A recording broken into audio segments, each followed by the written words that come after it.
여러분 올림픽의 꽃이라고 하는 마라톤이 42.195km 공식적인 첫 기록이 1908년 영국 런던 올림픽에서 있었습니다. 그때의 첫 기록이 2시간 55분 18초, 거의 3시간에 가깝죠. 2시간 55분 18초. 그리고 나서 100년이 지나고 2008년 독일 베를린 올림픽의 마라톤 기록이 2시간 3분 59초였습니다. 100년 동안에 51분 19초를 단축한 겁니다. 대단하죠? 그리고 지금 현재 세계 신기록이 궁금하시죠?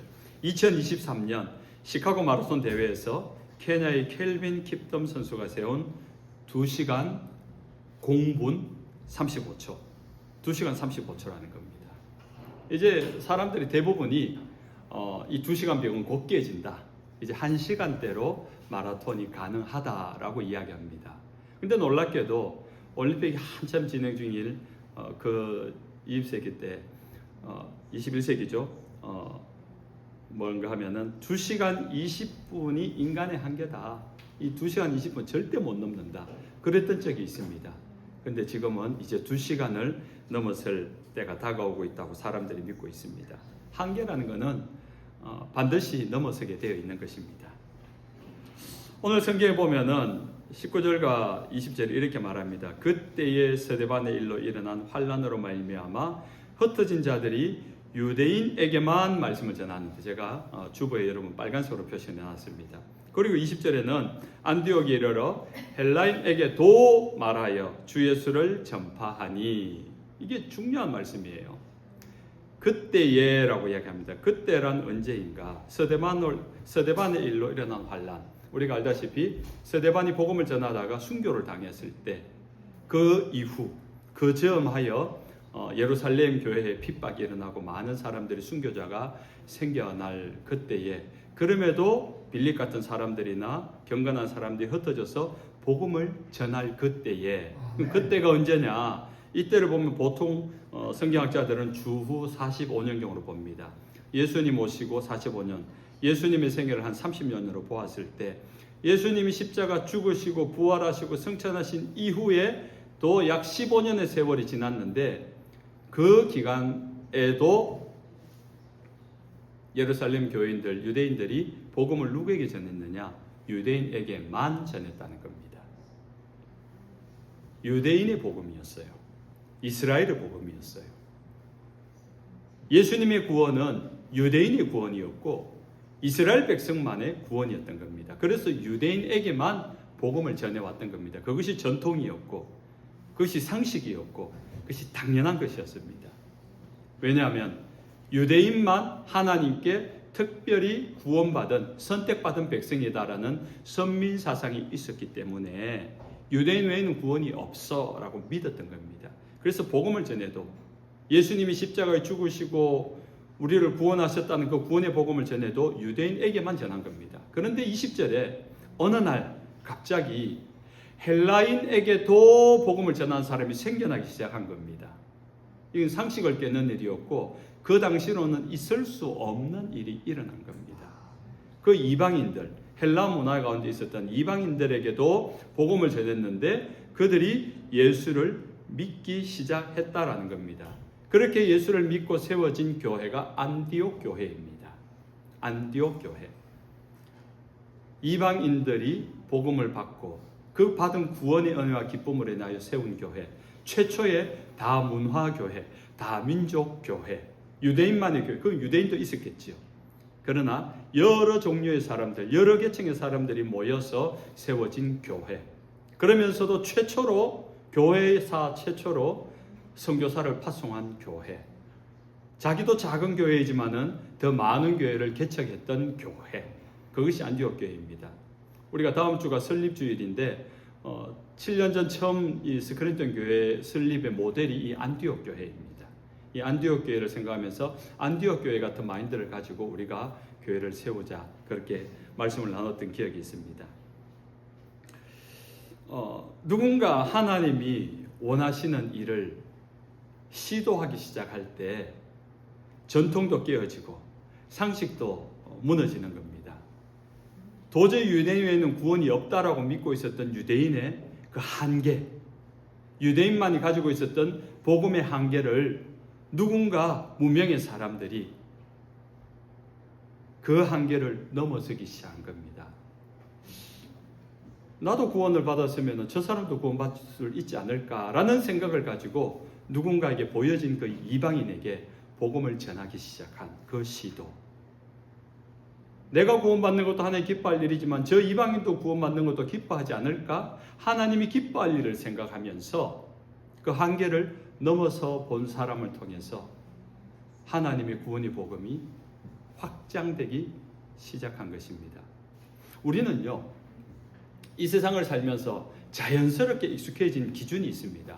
그 기준이 뭔가 하면, 그 생각의 기준이 일이 성공하면은 잘 됐다, 일이 실패하면은 잘못됐다. 그게 기독교 교회로 들어와서는 어떤 마인드까지 되는가 하면은 부자면은 잘 산다, 가난하면 못 산다, 이런 단어가 나오기 시작했죠.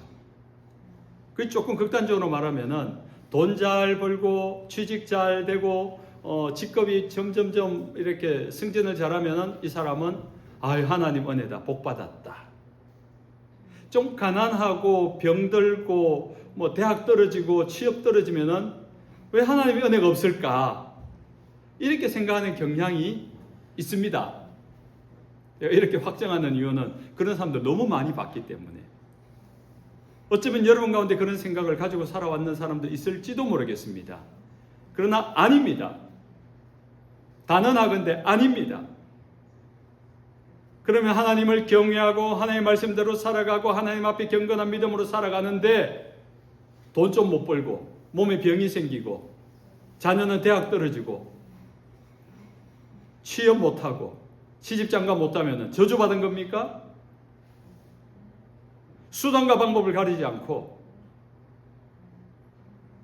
일에 성공하고 돈 많이 벌고 그러면 그 사람은 하나님의 복을 받은 겁니까? 그건 사람들의 생각이에요. 우리는 그 생각을 바꿔야 됩니다. 정말 하나님의 뜻대로 믿음으로 살아간 사람, 그 하나님의 믿음으로 살아가다가 만나는 환란이 있어도 그 환란 가운데서도 믿음 저버리지 아니하고 하나님께 감사하고 여전히 기도하고 여전히 하나님을 예배하는 그 사람, 여전히 하나님의 말씀대로 순종하며 살아가는 그 사람, 하나님의 은혜가 있는 사람입니다. 저 사람 잘 살고 있다, 참 잘 산다, 참 부럽다, 나도 저렇게 살아야지, 그렇게 부러워할 수 있기를 바랍니다. 그런데 눈에 보여지는 부자가 되어지고 권력이 생기고 하는 것마다 성공하고 겉으로 보여지는 그 편리함 때문에 그 사람을 부러워하는, 아닙니다.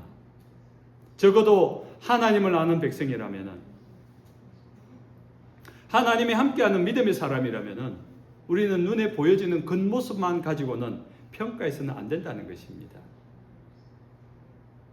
그렇게 우리의 생각의 기준이 바뀔 때 우리는 성공하느냐 실패하느냐가 중요하지 않습니다. 이 일이 하나님께서 기뻐하는 일이냐, 이 일이 하나님 앞에 선한 일이냐, 그걸 분별하는 거예요. 아침에 제가 아이들을 학교에 태워주고 내리기 전에 꼭 기도를 합니다.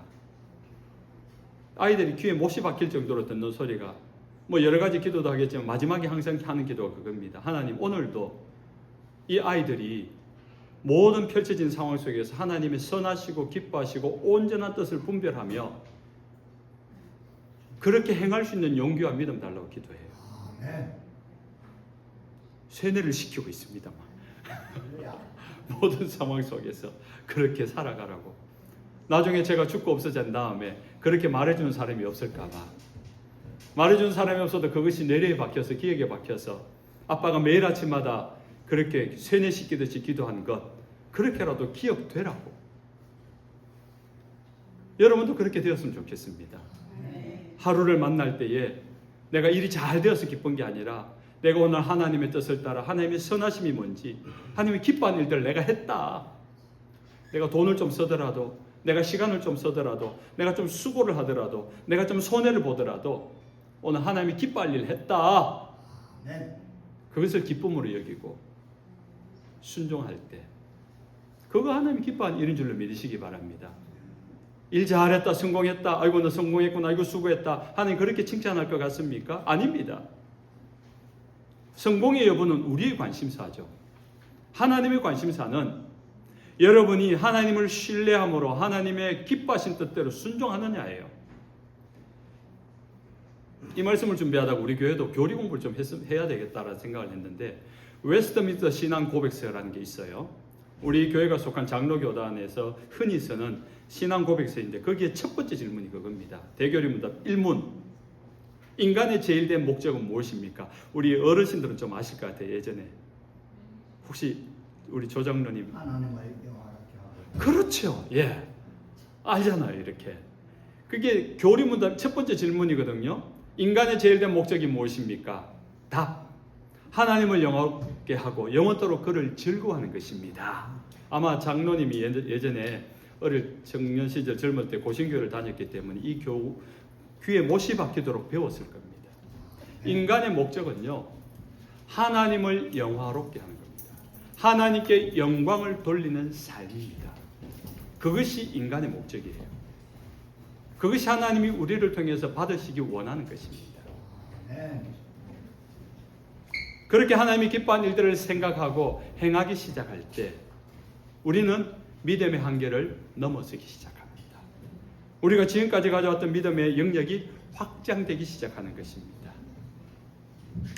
지금까지 구원의 복음은 유대인들만의 것이었습니다. 그래서 복음을 전해도 유대인들만 복음을 대상으로 전했습니다. 그런데 유대인을 넘어서서 이방인 헬라인에게도 복음을 전하는 사람들이 나타나기 시작합니다. 그렇게 새로운 시도를 한 사람들에게 하나님이 함께 하십니다. 함께 하시고 역사하기 시작했습니다. 21절 주의 손이 그들과 함께 하심에 수많은 사람이 믿고 주께 돌아오더라 라고 합니다. 주님의 손이 함께 했다. 보이는 손이 이렇게 함께 했다는 것이 아니라 보통 성경에서 하나님의 손, 이사야 41장 10절에 보면은 놀라지 마라 두려워하지 마라 내가 너와 함께 하느니라 나의 의로운 오른손으로 너를 붙들려라 그 말씀이 나오죠. 하나님의 권능을 이야기해요. 주의 손이 함께 한다는 것은 하나님의 능력과 권세가 함께 한다는 걸 말해요. 아멘. 이방인에게 복음을 전했는데 개 취급도 안 했는데 그 이방인들이 복음을 받고 예수 믿는 모습에 하나님의 손이 하나님의 능력이 그들에게 나타나기 시작했다라는 거죠. 예수님이 승천하시면 제자들을 떠나시면서 마지막으로 남긴 말씀이 사도행전 1장 8절입니다. 여러분 다 암송하잖아요. 외워봅시다. 오직 성령이 너희에게 임하시면 너희가 권능을 받고 예루살렘과 온 유대와 사마리아와 땅끝까지 이르러 내 증인이 되리라. 이 중요한 말씀이 있어요. 내가 떠나지만은 성령이 너희와 함께 할 것이다. 근데 성령이 함께 하는 사람은 권능이 함께 있다.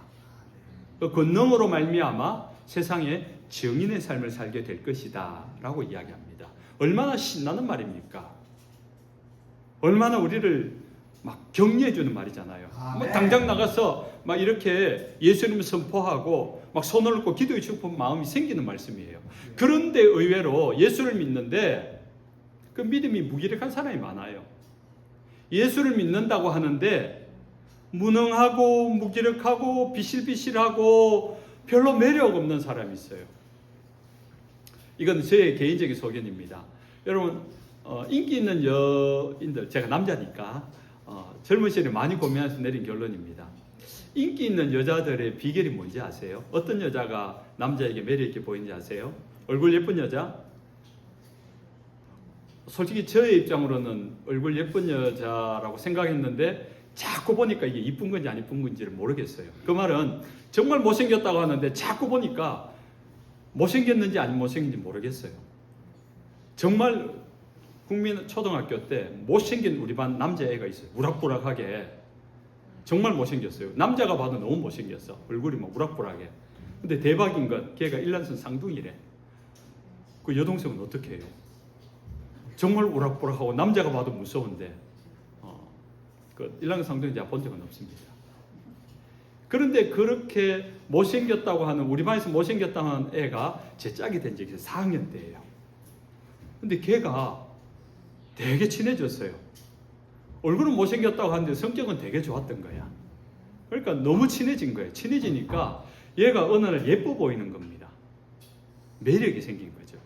근데 얘는 얼굴은 못생겼는데 굉장한 자신감이 있어요. 자존감이 굉장히 높은 애였어요.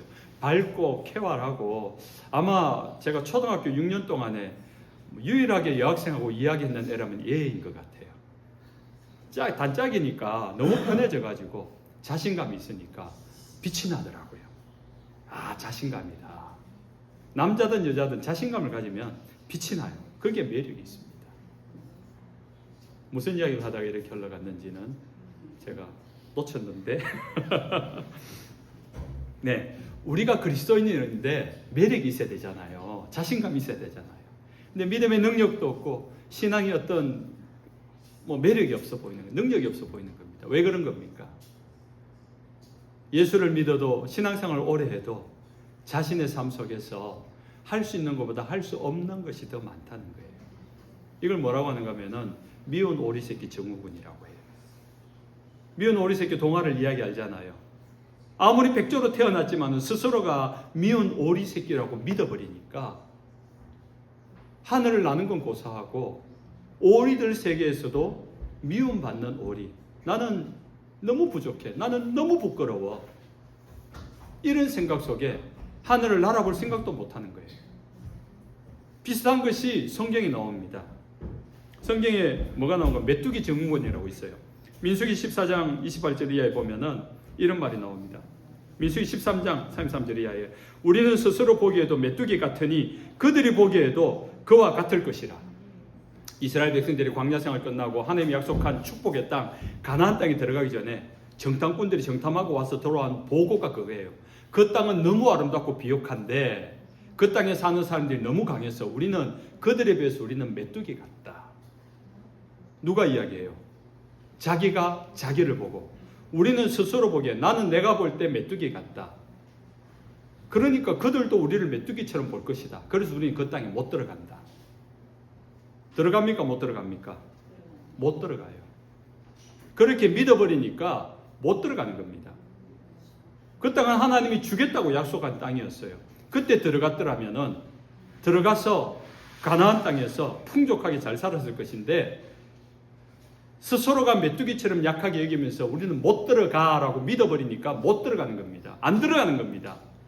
그래서 광야에 나와서 개고생하다가 그냥 개처럼 죽는 거예요. 광야 40년 동안 고생만 하다가 죽어버린 겁니다. 오늘 우리가 하나님을 믿는다 하면서도 우리의 입술의 말이 안 돼요, 못 해요, 그럴 수 없어요, 이런 말들을 많이 합니다. 정말 저분이 하나님을 믿는 분이 맞는가? 하나님께 기도하는 분이 맞는가? 저 말 속에는 하나님이 어디에 위치하고 계신가가 모를 때가 많아요. 여러분 말 잘하셔야 됩니다. 민수기 14장 28절에 보면 하나님이 그렇게 말씀하세요. 내 귀에 들린 대로 내가 행하리라. 여러분이 말하는 게 하나님께 다 들립니다. 제가 우리 조 장로님한테 아이고 맨날 빨리 하나님 나 불렀으면 좋겠다. 하나님 듣습니다. 그럼 오늘 밤에 데리고 갑니다. 제가 이렇게 이야기해요. 그렇게 말하지 말라고. 오히려 갈렙처럼 갈렙도 85세에 하나님 세일을 주셨는데 이제 79세 아직 6년 남았는데 하나님 갈렙처럼 날 사용해 주십시오. 이왕이면 그렇게 기도하라 그랬습니다. 이왕이면 그렇게 말하라 했습니다. 장로님이 순종하겠다 그랬어요. 그때부터 네, 그래서 말을 바꿨어요. 하나님 나 데리고 가지 말고 나 더 사용해 주십시오. 그러니까 지난주에부터 목사님 저 네팔 좀 다녀와야 되겠습니다. 페루 좀 다녀와야 되겠습니다. 벌써 말하는 게 달라졌어요. 걷기도 힘들어 하시는데 페루 다시 선교 좀 갔으면 좋겠고 네팔에 선교 갔으면 좋겠다 이 이야기를 하고 있는 거예요. 여러분 얼마나 듣기 좋습니까? 하나님 이제 난 죽어도 괜찮으니까 지금 오늘 밤에 데리고 와도 난 됩니다. 이렇게 말하는 거하고 하나님 지금 내가 좀 더 힘이 남았으니까 네팔에 선교 사용하시고 페루에 선교 사용하시고 사용해 달라고. 여러분 이왕 그렇게 기도하다가 하나님 앞에 가면 얼마나 자랑스럽겠습니까? 믿음의 말 많이 하시기 바랍니다. 아멘. 그렇게 믿음으로 말할 때 하나님의 주의 손이 함께 하신다는 겁니다. 아멘. 주의 손이 주의 능력이 함께 한다는 것입니다. 여러분 여러분이 정말 예수 믿는다면요, 그 예수님을 늘 생각하십시오. 그 능력의 주님을 늘 생각하십시오. 성령님이 계시기 때문에 믿음을 고백할 수 있는 겁니다. 여러분, 성령과 함께 항상 있는 것이 권능이에요. 성령의 권능이에요. 예수님의 이름만 주지 않았고 예수님의 이름 속에 권능이 함께 따라온다니까요. 아멘. 그러니까 믿음으로 기도하십시오. 믿음으로 움직여 보십시오. 믿음으로 행하여 보십시오. 그럴 때 우리 안에 하나님의 능력이 작동되는 겁니다. 그래서 여러분, 어디서든지 예수를 말하십시오. 어디서든지 복음을 전하십시오. 그럴 때에 사도행전 1절 8절 말씀이 성취가 돼요. 성령이 맺고 권능이 맺는데 정인이 되리라. 정인이 안 되니까 성령도 권능도 모른 채 사는 거예요. 여러분 속에는 이미 성령도 있고 권능도 있는 줄 믿으시기 바랍니다. 근데 그 권능이 언제 나타나느냐? 복음을 전하는 정인의 삶을 살 때, 예수 이름을 말할 때에 이 권세와 능력이 나타나는 줄로 믿으시기 바랍니다. 이방인들이 예수님을 믿고 그 새롭게 세운 안디옥 교회가 날마다 부흥한다는 소식을 듣고 예루살렘 교회가 궁금해졌습니다. 과연 이방인들이 예수를 믿을까? 그래서 확인하려고 교회 지도자인 바나바를 파송합니다. 바나바가 안디옥 교회에 와서 깜짝 놀랍니다. 그리고 이렇게 이야기합니다. 23절, 그가 이르러 하나님의 은혜를 보고 기뻐하며 라고 이야기합니다. 무엇을 보았길래 하나님의 은혜를 보았다 할까요? 여러분, 뭘 보면은 하나님의 은혜를 알 수 있습니까? 오늘 바나바가 본 것은 두 가지입니다. 하나는 생각하지도 못했던 이방인들이 예수를 믿고 정말로 그들이 모여 교회를 이루고 있다는 것에 대해서 놀랬다는 겁니다. 이런 일이 일어날 수 있네. 정말 예상 밖이거든요. 들어본 적도 없는 이야기거든요. 그런데 그 일이 일어난 겁니다. 또 하나는 무엇입니까? 주의 손이 그들과 함께함을 보았던 겁니다. 이걸 어떻게 알 수 있습니까? 바나바가 오순절 성령을 경험한 사람 아닙니까? 성령을 경험한 사람은 성령이 임한 사람을 알아봐요.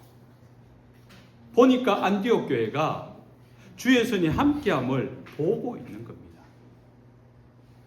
예루살렘 교회가 오순절 성령이 임하고 성령이 함께하는 역사가 일어나니까 교회 안에 일어나는 일들이 보일 거 아닙니까?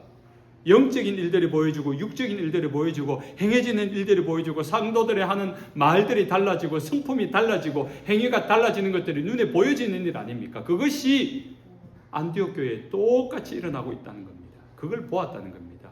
주의 손이 함께 지금 성령이 임하고 그 권능이 일하고 있는 것을 경험하고 있는 것을 보았다는 것입니다. 그래서 이 바나바가 뭐라고 권면을 합니까? 23절, 모든 사람에게 굳건한 마음으로 주와 함께 머물러 있어라. 안 해도 될 말 같은데 이 말을 해요. 모든 사람에게 주와 함께 머물러 있어라.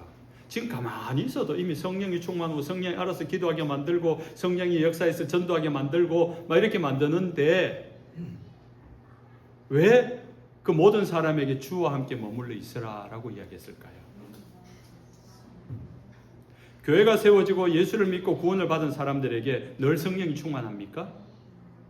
성령은 임재해 계시지만은 우리는 우리의 인간의 죄성과 연약함 때문에 그 성령이 충만함에 그 기쁨과 흥분과 감격이 계속 지속되지는 않습니다. 그건 우리가 정인이잖아요.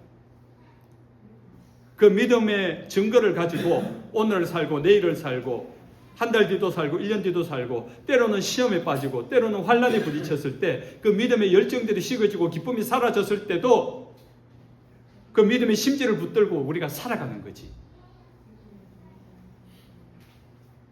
그래서 우리가 할 일은 주와 함께 머무는 거예요.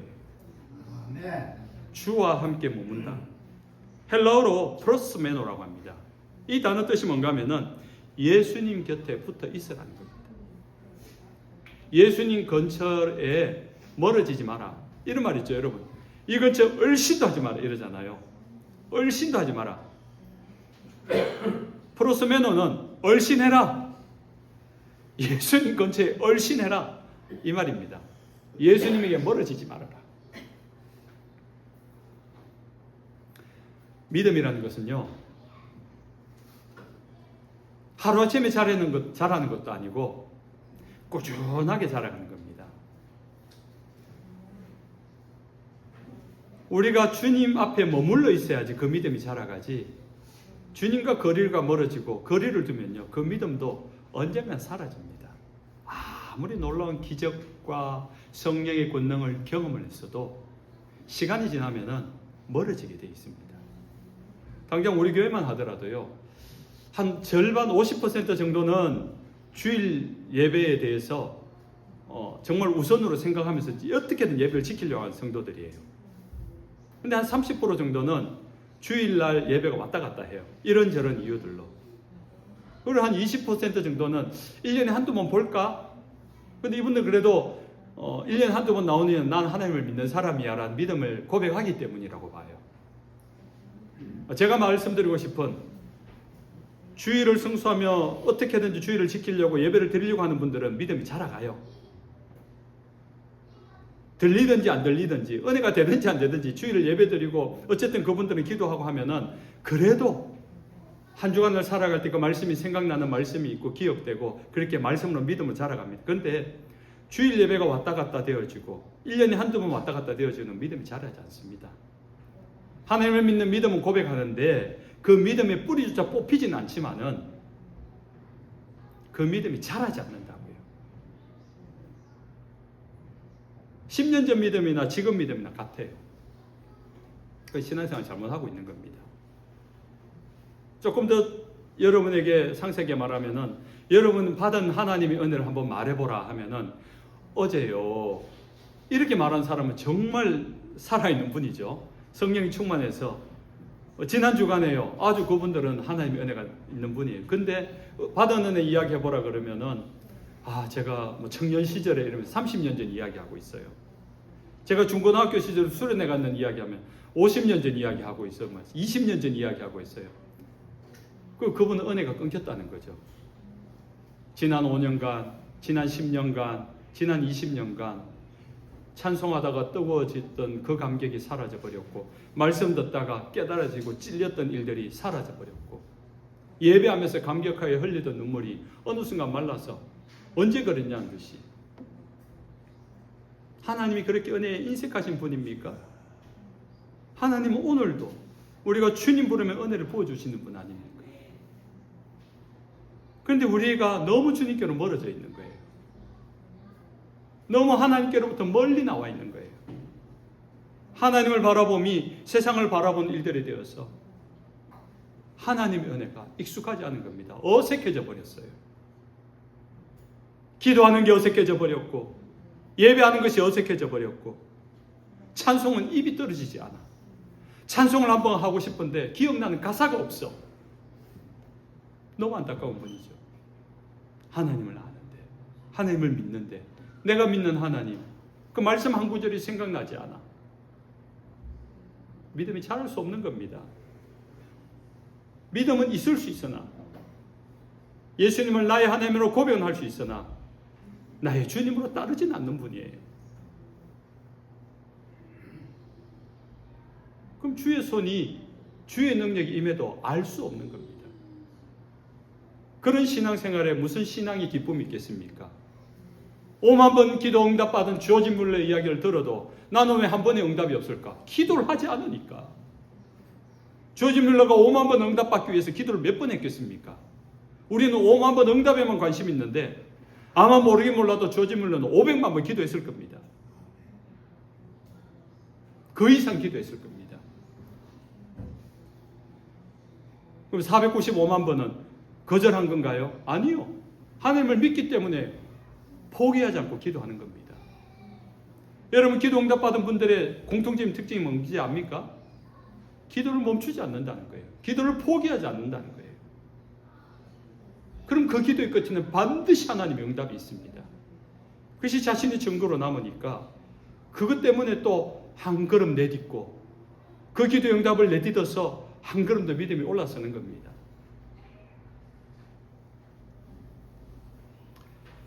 하나님을 가까이 하는 삶이어야 합니다. 가까이 하면 가까울수록 하나님의 은혜가 가까운 줄로 믿으시기 바랍니다. 이제 말씀을 맺습니다. 사랑하는 하나님의 백성 여러분, 오늘 이후 여러분의 신앙에 변화가 있기를 바랍니다. 지금까지 가져온 신앙, 지금까지 받은 은혜도 귀합니다. 그러나 하나님의 은혜는 늘 한계를 넘어서게 합니다. 하나님 여기까지입니다. 요만큼 은혜 주세요 하지 마세요. 더 주세요. 믿음의 진보가 더 나아가기 원합니다. 여러분이 가보지 않은 길도 갈 수 있어야 되고요. 해보지 않은 일도 해볼 수 있고요. 아멘. 내가 아는 은혜의 통로뿐만 아니라 새로운 은혜의 통로로 출구를 또 만드십시오. 그렇게 삶의 한계를 넘어서는 하나님의 은혜를 경험할 수 있는 저와 여러분 되시기를 주 예수님 이름으로 축원합니다. 아멘.